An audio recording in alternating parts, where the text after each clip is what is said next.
वो अनमोल है। उसकी उम्र सिर्फ 8 से 10 साल है, लेकिन इस छोटी सी उम्र में मासूम को ऐसा जख्म मिला है जिसके निशान उसकी जिंदगी से धीरे धीरे मिटेंगे।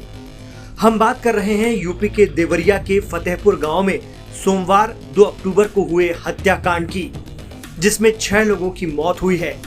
इसमें एक ही परिवार के 5 लोग मारे गए।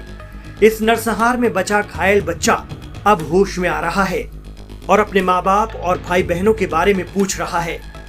उसे नहीं पता है कि उसके माँ बाप अब दुनिया में नहीं है।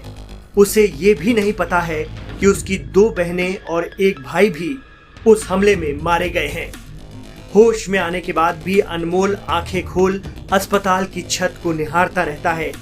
वो समझ नहीं पा रहा है कि आखिर हुआ क्या है। एक तो कम उम्री, उस पर ये सदमा। जालिमों ने उसे भी नहीं बख्शा था। अनमोल ने गुरुवार को अपनी बहन शोभिता से जब ये सवाल पूछा कि मम्मी पापा कैसे हैं, तो शोभिता की आंखों में जार जार आंसुओं की धार बह रही थी। बेखबर है वो अब तक अपनों को खो देने के गम से, लेकिन ये बेखबरी अच्छी है। उसकी बड़ी बहन शोभिता और भाई देवेश गुरुवार को बीआरडी मेडिकल कॉलेज पहुंचे थे। दोनों बहन भाई जब अपने सबसे छोटे भाई अनमोल के पास पहुंचे तो उसकी हालत देखकर रो पड़े। सब बातों से अनजान अनमोल ने दीदी कहकर पास बुलाया। पूछा, कैसे हैं माँ पापा? शोभिता ये सवाल सुनकर बेचैन हो गई। खुद को संभालते हुए बोली कि ठीक है, इलाज चल रहा है, ठीक होने के बाद तुमसे मिलवाएंगे। बाद में वो वहां से हटकर रोने लगी। अनमोल मासूम है लेकिन समझदार भी। सिर पर लगी चोट की तकलीफ के बीच उसने कहा, दीदी तुम जाओ, आराम कर लो, तुम्हारी तबीयत ठीक नहीं लग रही। अपने छोटे भाई का हालचाल जानने के बाद शोभिता ने बताया कि उसकी और दोनों भाइयों की जान को अभी भी खतरा है। हो सकता है कि प्रेमचंद यादव के परिवार वाले उनकी भी जान लेने की कोशिश करें।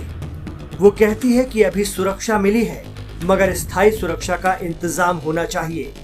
शोभिता का कहना है कि उसके भाई इस हत्याकांड के बाद बेघर हो गए हैं। वो गांव नहीं जा पाएंगे। घबराहट में रिश्तेदारों ने भी उनसे दूरी बना ली है। उत्तर प्रदेश के मुख्यमंत्री योगी आदित्यनाथ ने बीआरडी मेडिकल कॉलेज पहुंचकर मासूम अनमोल का हाल जाना था। बच्चे की हालत देखकर सीएम योगी भी जज्बाती हो गए थे।